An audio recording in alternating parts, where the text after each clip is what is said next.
think I'm recording. Yes, I'm recording. Okay. In order to use substitution to solve a system, you must have an equation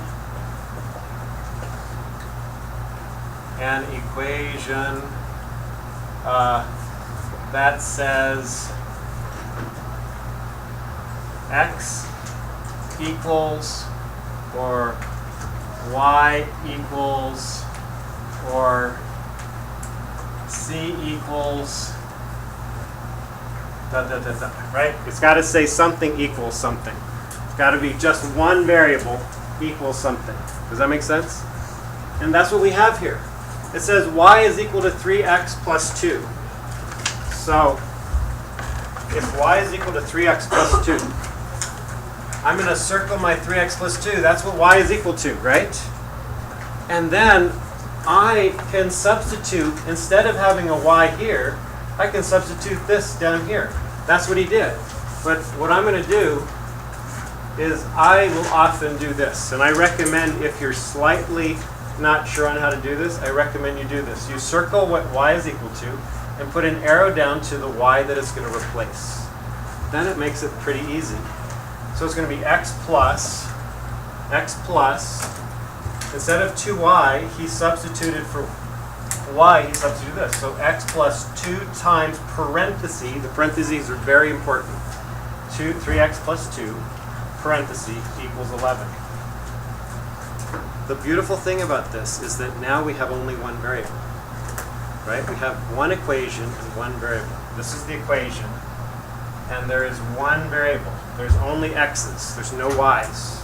There's no z's. There's no d's. There's just x's. So you can solve for x. And so that's what he did. He solved for x. He got x equals 1. Okay? Then you come over here and you use one of the two equations. You could use either one of these equations to solve for y. But it would be easier, since this already says y equals, it would be easier to use this one, the top one. You see why? Otherwise, you're going to have, this one just requires a little more algebra to get a y equals. But you would get the same thing regardless which one you use. So he just went to the easier one, y equals 3x plus 2. And instead of x, he put a 1. Because he knows, he wants to know what y is when x is 1. Y is equal to 3 times 1 plus 2, so y is equal to 5. All right. Questions on this? Any questions? No? Okay.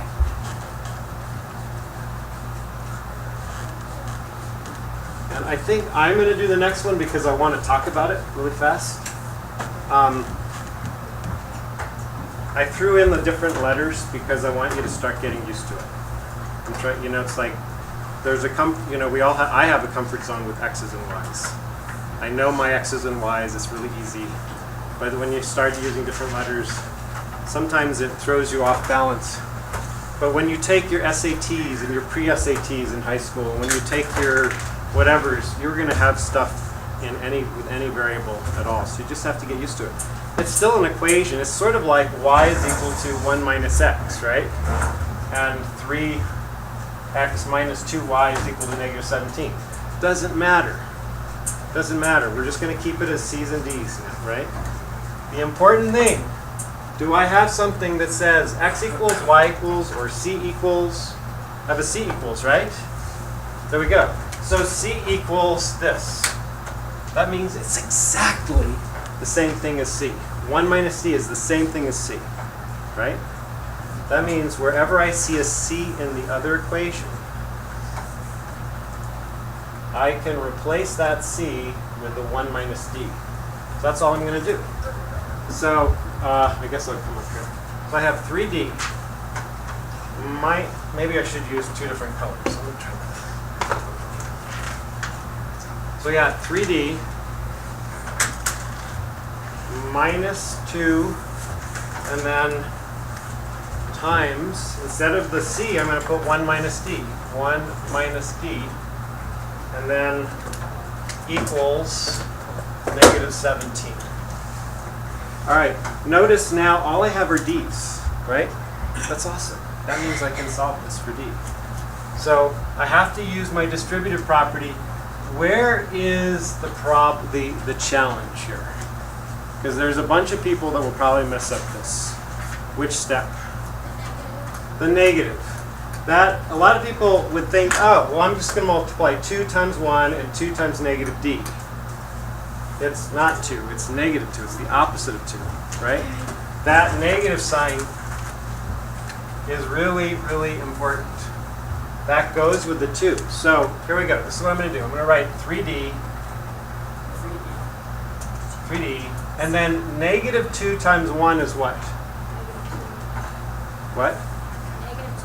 Negative 2, thank you. Negative 2, so I'm going to write negative 2, which becomes my minus 2, right? Negative 2 becomes minus 2. And then I'm going to say negative 2 times negative D. Negative times negative is a? Positive. So that's going to give me positive 2D, so I'm going to write positive, meaning plus, 2D, and then equals negative 17. Now it's like a piece of cake. 3Ds and 2Ds, I have 5Ds, right? 5Ds. Minus 2 is equal to negative 17. Now I'm going to add 2. I've got 5D is equal to negative 15. Remember, like negative 17 plus 2. So it's getting closer to 0, right? Negative 15. All right, divide by 5, divide by 5. D is equal to negative 3. So that's my D. Am I done?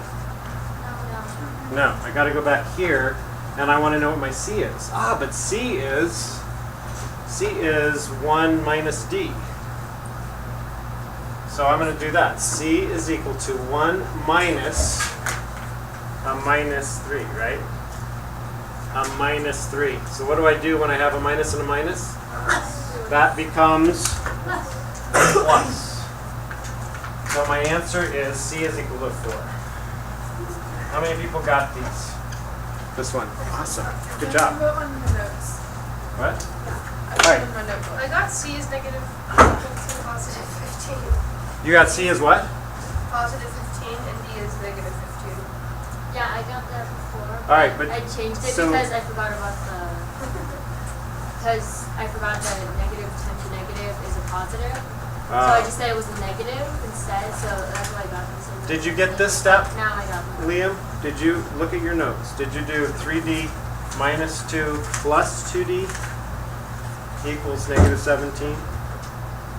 Because this is where people will mess up. Is this?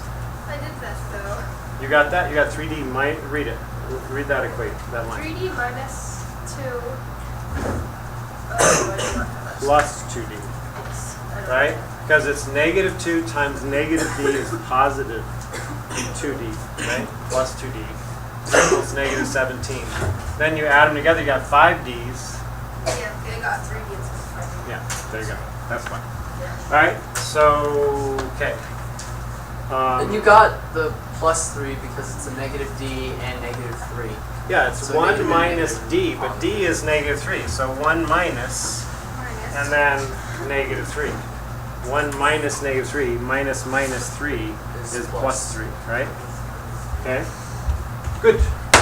All right, so if you don't have your notes out, take your notes out right now.